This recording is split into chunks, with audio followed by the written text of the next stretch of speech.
On va avoir des brosses de démêlage, de débourrage sur poils sales. Ce sont ces brosses-là, la rouge, la violette et la verte, qui vont avoir des dents qui vont être courbées sur le milieu, ici.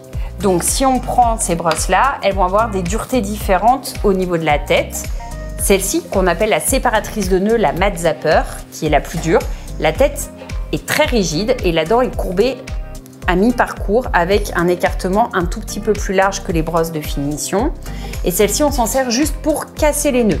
Ce ne sont pas des brosses de brushing, mais des brosses pour séparer les nœuds. Donc elle est en petite et elle existe aussi en grand modèle. C'est le modèle le plus dur.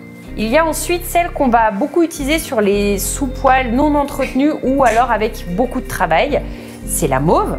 La mauve, elle a une tête qui fléchit un petit peu plus que la rouge, une dent toujours pénétrante et dure avec un écartement de dents avec une courbure à mi-parcours au niveau de la dent.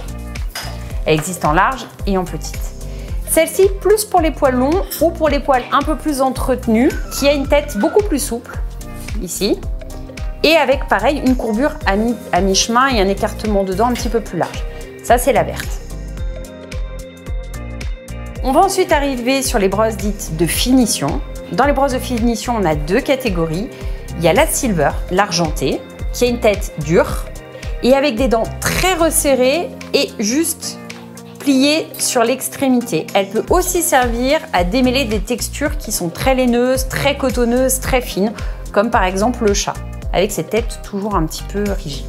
Et la dorée, avec la courbure aussi en fin de dents, mais une tête très souple. Donc celle-là, elle va être beaucoup utilisée comme brosse de brushing pour défriser le poil, pour éliminer le nœud résiduel en racine.